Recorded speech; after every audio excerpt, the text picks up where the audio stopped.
ibadah kembali kepada Nabi SAW. Nabi SAW tidak menghembuskan nafas terakhir kecuali sudah mengajarkan semua yang kita butuhkan. Jadi tidak perlu ditambah. Kalau kita tambah seperti kita sedang mengatakan, maaf Rasulullah, saya lebih faham daripada anda.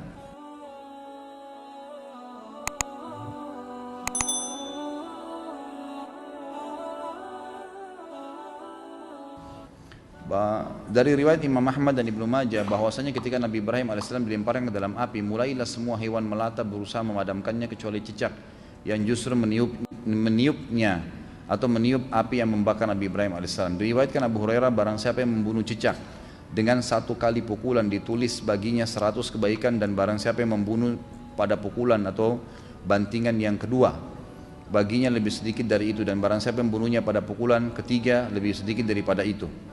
Saya masih belum memahami hikmah perintah membunuh cicak. Bukankah cicak tidak membahayakan dan mengurangi populasi nyamuk? Bagaimana jika kita sudah mulai sholat berjamaah di masjid, ternyata baru menyadari ada kotoran cicak di dekat tempat sujud? Sahkah sholatnya? Hadis ini hadis sahih. Sama halnya kita bertanya, kenapa Allah ciptakan babi? Kalau tidak boleh dimakan, tidak usah diciptakan sekalian. Itu akal-akalan kita manusia. Kenapa sholat asar 4 rakaat? Kenapa enggak duhur juga 4 rakaat sama-sama siang?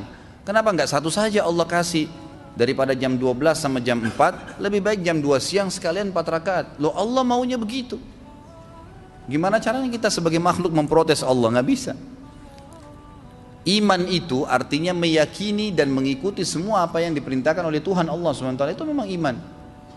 Kalau masalah hikmah bisa ada atau tidak ada, tanpa ada pun tetap kita menerima hukum Allah Subhanahu wa taala. Nanti hikmah-hikmahnya datang setelah itu, gitu kan? Allah Subhanahu wa taala memang menciptakan cicak, memang dia makhluk yang diciptakan dan dia butuh makanan. Walaupun dia disuruh bunuh, dia butuh makanan. Ada beberapa hewan yang kita disuruh bunuh kan? Bukan cuma cicak, kalajengking, ular, ya, hewan yang berbahaya. Memang kita dianjurkan bunuh. Anjing yang berwarna hitam semuanya, ya, sebagaimana sabda Nabi SAW, itu adalah jelmahan daripada syaitan, itu kan. Tapi semuanya hitam, ya, semuanya, dan hanya anjing. Jangan lihat orang kulit hitam. Pernah soalnya begitu di Madinah, ada orang bilang pada saat dijelaskan ini, dia lagi tidur, dia bangun di kelas, dia cuma dengar kata-kata hitamnya boleh dibunuh. Dia bilang, Syekh, orang Afrika boleh kita bunuh kan hitam. Kata syekhnya, ini anjing hitam. Nah, jangan salah faham. Jadi memang diperintahkan membunuh cicak, membunuh tikus, membunuh ular, kalajengking, itu perintah dari Allah SWT. Apa hikmahnya? Allahu a'lam. Saya terus terang secara pribadi belum mendapat hikmahnya, tapi sebagai orang yang beriman kita jalani. Kita jalani. Kalau satu waktu dengan berjalannya hidup kita dapat dengan ilmu teknologi canggih, ada hikmah-hikmah tertentu, ya alhamdulillah. Tapi tanpa itu pun tetap kita imani. Seperti itu. Kalau ada kotoran cicak, sesuatu yang kita tidak tahu memang dasarnya. Kita lihat pada saat sudah bangun dari sujud atau rakaat pertama, pas rakaat kedua kelihatan ada seperti kotoran cicak, ragu, pindah tempat. Bisa kita melangkah ke kanan atau ke kiri, gitu kan? Itu bisa pindah. Itu satu jalan solusi yang disampaikan oleh para ulama fikih. Jadi kita bisa pindah. Dan masalah sebelumnya kita kalau tidak tahu sempat tersentuh itu tidak ada hubungannya, itu berhubungan dengan masalah orang tidak tahu. Sah saja sholatnya. Kemarin banyak dari kalangan Islam yang berduyun-duyun ke masjid meramaikan malam nisfu Sya'ban sambil membawa air mineral untuk didoakan. Ada yang baca surah Yasin 3 kali berjamaah dengan diniatkan untuk panjang umur, memperoleh rezeki dan mendapatkan husnul khatimah. Ada juga yang dilanjutkan dengan sholat sunnah. Apa hukum membaca surah Yasin 3 kali dan sholat nisfu Sya'ban? Lalu apa keistimewaan malam nisfu Sya'ban dan tuntunan apa yang disunnahkan? Ini banyak muslimin memang yang menyalahgunakan, ya, dalil-dalil. Jadi mereka tidak memilah mana dalil yang sahih dan mana dalil yang lemah, apalagi hadis-hadis yang palsu. Hadis yang menjelaskan tentang masalah adanya solat di nisfu Sya'ban, solat secara khusus namanya solat nisfu Sya'ban, itu tidak ada. Hadis yang palsu, maudhu' itu. Yang ada memang adalah fadilah mengerjakan solat malam di nisfu Sya'ban, solat tahajudnya. Solat tahajud seperti biasa, tapi khusus malam nisfu Sya'ban punya fadilah. Karena disebutkan dalam sebuah riwayat yang sahih bahwasanya Aisyah radhiyallahu anha pernah mendapatkan giliran nginapnya Nabi SAW di rumahnya. Terbangun tengah malam, dia melihat Nabi SAW tidak ada di sebelahnya. Maka Aisyah radhiyallahu anha terbawa rasa cemburu. Dia memakai bajunya kemudian mengelilingi rumah-rumah Nabi yang lain, ya, istri Nabi yang lain, takut Nabi ada di sana gitu. diketukin satu-satu ternyata nggak ada. Lalu Aisyah tergopoh-gopoh pergi ke masjid mendapatkan Nabi SAW sedang sholat. Begitu Nabi SAW lihat Aisyah lagi ngos-ngosan jalan gitu kan, kena buru-buru, kata Nabi SAW, wahai Aisyah, kau cemburu lagi? Ini adalah malam nisfu Sya'ban. Artinya saya sholat malam ini karena ini adalah nisfu Sya'ban. Ini hadis yang sahih gitu kan. Dan memang dianjurkan oleh para ulama, mereka mendirikan sholat malam di malam nisfu Sya'ban itu sholat tahajudnya. Tidak ada malam khusus, tidak ada sholat khusus namanya malam nisfu Sya'ban. Di siang harinya dianjurkan seseorang berpuasa, karena Nabi SAW memang memperbanyak puasa. Terlebih lagi nisfu Sya'ban itu ya, kenanya malamnya itu berarti puasa tanggal 14. Kalaupun nisfu Sya'bannya malam hari ke-15. Dan kita tahu ada puasa Iyamul Bid, ada 13, 14 dan 15. Itu kita dianjurkan puasa 3 hari kan gitu. Tapi tidak diniatkan khusus puasa nisfu Sya'ban, khusus puasa itu. Karena memang secara umum Nabi SAW puasa sebulan penuh di bulan Sya'ban. Kalau masalah membaca surah Yasin, ini tidak asing lagi kalau di Indonesia. Semua harus surah Yasin. Pindah rumah Yasin, orang mati Yasin, semua Yasin. Ditanya dalilnya, nggak ada dalil gitu kan. Hanya karena surah Yasin dikatakan jantungnya Quran. Itu pun hadis yang lemah, karena dalam sanadnya ada orang yang pendusta gitu kan. Tapi ini diamalkan. Kalau kita mau mengaku pengikut Nabi Muhammad SAW yang murni, maka tidak mengamalkan apa yang tidak dicontohkan oleh Nabi SAW. Apalagi membawa air, kemudian secara khusus dibacakan atau ditutupkan dengan surah Yasin, belum pernah ada contoh. Belum pernah ada contoh. Allahu a'lam. Saya tidak menyalahkan ya. Yang mau kerjakan itu silahkan, itu hak dia. Tapi saya pribadi menyarankan, apalagi jemaah yang ikut dengan pengajian saya atau yang mendengarkan ceramah kita, murnikan ibadah kembali kepada Nabi SAW. Nabi SAW tidak menghembuskan nafas terakhir kecuali sudah mengajarkan semua yang kita butuhkan. Jadi tidak perlu ditambah. Kalau kita tambah seperti kita sedang mengatakan, maaf Rasulullah, saya lebih faham daripada anda. Nabi nggak pernah baca Yasin 3 kali di malam nisfu Sya'ban, nggak apa-apa kan, bagus. Loh, Nabi mau nggak pernah lakukan. Nabi yang nerima dari langit wahyu, nggak pernah lakukan, nggak apa-apa. Berarti sama saja anda bilang, maaf Rasulullah, saya lebih ngerti. Ini keliru, nggak boleh. Jangan tambah-tambah agama, biarkan dalam keadaan murni. Sedangkan murni saya sudah banyak sekali yang kita bengkalaikan, apalagi kalau ditambah-tambah. Bagaimana penjelasannya tentang sumpah yang dilakukan di atas Al-Quran bagi para pejabat pemimpin tanah air? Apa konsekuensinya jika berbohong? Setahu saya belum pernah di zaman Nabi SAW, di zaman sahabat, Quran diangkat disumpah di atas kepala, itu belum ada. Belum pernah ada itu. Jadi tidak perlu kita lakukan. Cukup sumpah itu harus mulia. Wallahi saya tidak lakukan. Udah. Wallahi saya akan jalankan, atau demi Allah saya akan jalankan tugas dan amanah. Cukup itu. Kalau anda tanya kepada saya, setahu saya nggak pernah ada tuntunannya. Saran saya ya ditinggalkan. Cukup disumpah saja. Bersumpah atas nama Allah, anda akan jalankan amanah. Demi Allah saya akan jalankan amanah. Sudah cukup. Itu yang ada sesuai dengan sunnah. Ya. Kalau dia bohong ya tentu saja dari kata-kata yang dia ucapkan, bukan karena Quran ditaruh di atas kepalanya, gitu kan? Dari kata-kata yang dia ucapkan itu akan ada hukum. Kalau hukum manusiawi, dia harus dihaddil muftari, dicambuk 80 jerah karena berdusta, dan dia harus menjalankan kafarah tadi, denda itu yang kita sudah sampaikan tadi. Apakah para calon pemimpin hanya menganggap formalitas belaka sumpah tersebut? Allahu a'lam. Saya nggak baca hati mereka. Saya nggak tahu apakah mereka formalitas atau tidak. Apakah hukumnya jika seseorang bersumpah selain huruf yang 3 tadi Ustaz? Waw, tak dan ba. Soalnya di daerah anak kebanyakan masyarakatnya kalau ingin menguatkan perkataannya mereka memakai huruf lam. Lillahi. Apakah ini termasuk sumpah atau gimana Ustaz? Lillahi nggak pernah ada lafaz sumpah begitu. Lillahi itu maksudnya untuk Allah. Jadi nggak masuk dalam sumpah. Kalau wallahi, tallahi dan billahi itu memang masuk kepada penggunaan nama Allah SWT. Lillahi itu berarti untuk Allah. Seperti misalnya beramal untuk Allah itu boleh. Jadi secara makna bahasa Arabnya tidak masuk ini. Sebagian diganti gitu. Jika seorang meninggalkan maksiat bukan karena Allah, tapi karena dia hanya tidak suka dengan maksiat itu, apakah dia berdosa? Ataukah yang dia lakukan itu sah-sah saja? Sah saja, tapi tidak ada pahalanya. Mengerjakan sesuatu harus karena Allah, meninggalkan itu harus karena Allah. Kalau anti Ramadan tiba, anda puasa hanya karena orang semua puasa, satu. Atau anda puasa karena memang orang tua menyuruh puasa, atau puasa karena teman-teman semua puasa, atau puasa karena nggak enak, dan puasa karena memang mau cari pahalanya, sama nggak? Beda ini 55-nya. Nggak bisa harus karena Allah SWT. Teman-teman yang sudah menikah, jangan menikah, dan kalau memang niatnya dari awal sudah salah, perbaikin mulai malam ini. Yang belum menikah niatin yang benar. Kalau menikah jangan menikah karena orang tua suruh, jangan karena umur sudah sampai, jangan karena teman-teman menyuruh atau semua teman sudah menikah, tapi karena Allah dan Rasulnya memerintahkan nikah, ibadah, sehingga kita siap menghadapi suka dukanya. Dan sama dengan puasa, dari sahur sampai buka puasa, kalau niat ibadah maka pahala terus berjalan, terus berjalan. Makanya harus niatnya karena Allah SWT.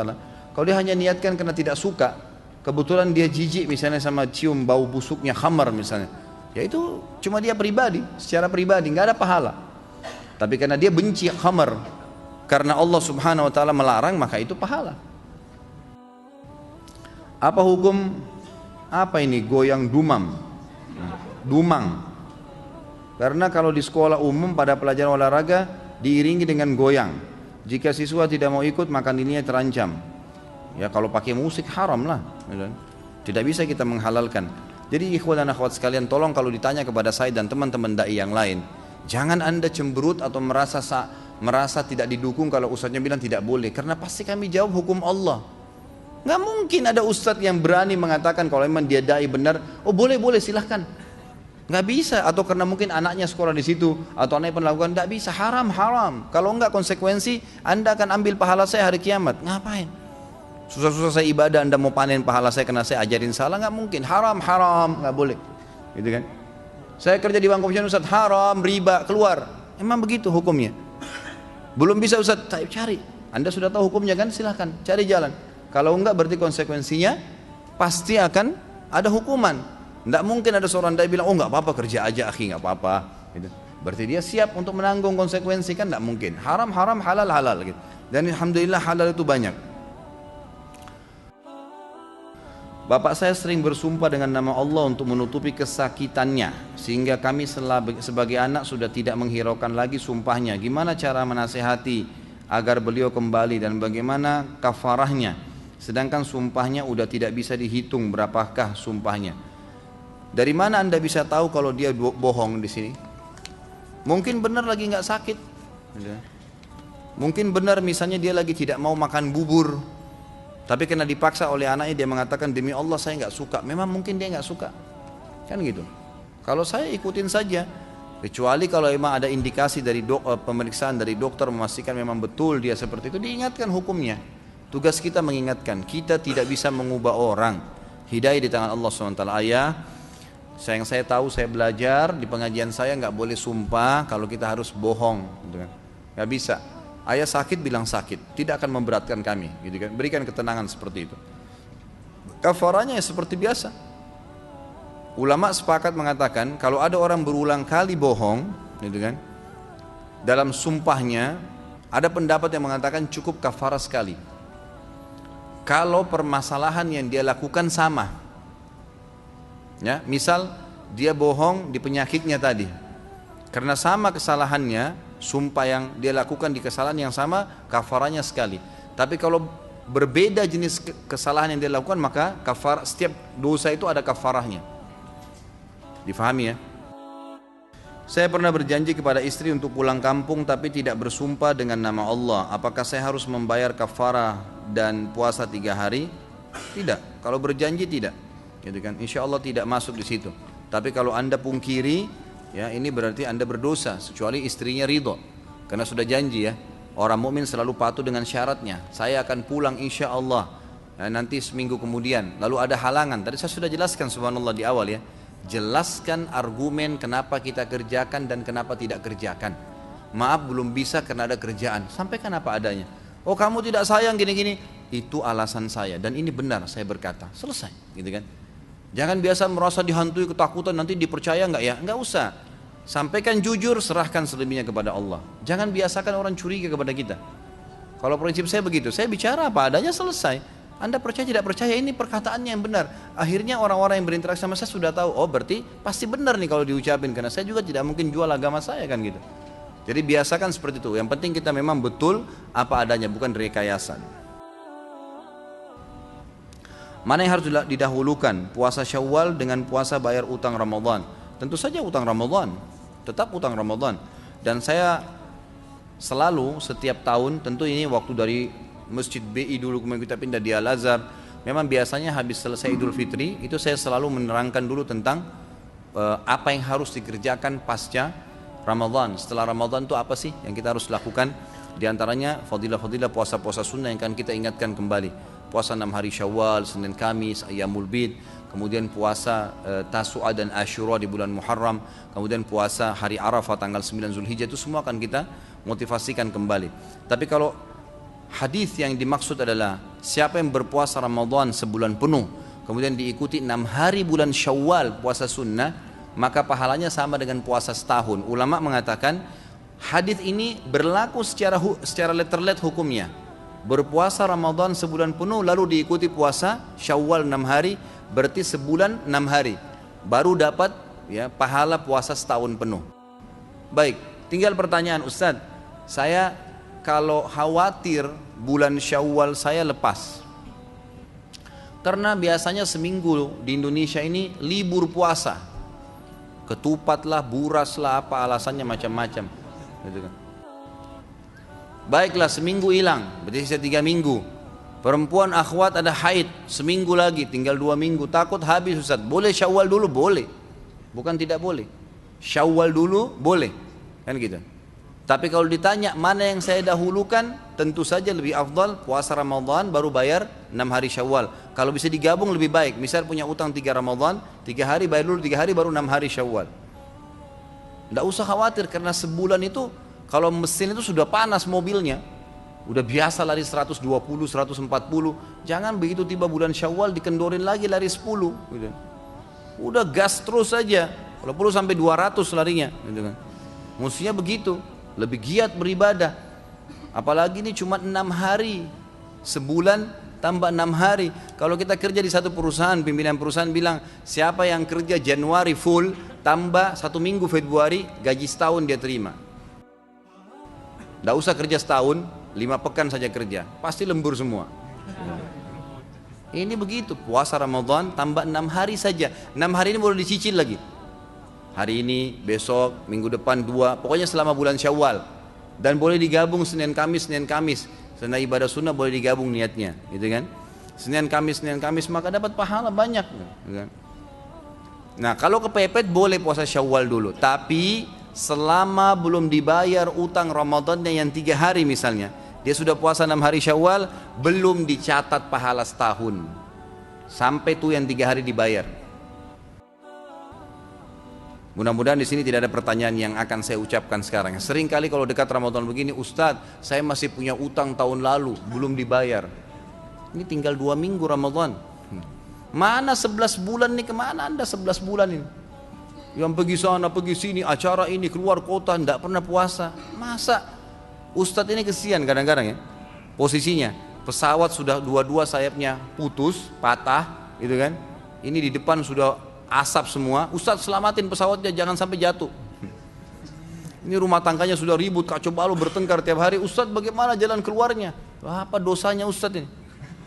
Yang berantem anda kok. Ustadz paling kasih solusi, cerai atau tinggal sama-sama, sabar atau cerai, nggak ada yang lain, gitu kan? Berharap hendak ustadznya terlibat lebih jauh, nggak mungkin. Dia juga punya pekerjaan, dia juga punya kegiatan, dia juga punya keluarga yang dia harus urus, dia juga punya cari nafkah, punya kewajiban, gitu kan? Jadi cobalah bijaksana dalam masalah-masalah seperti ini.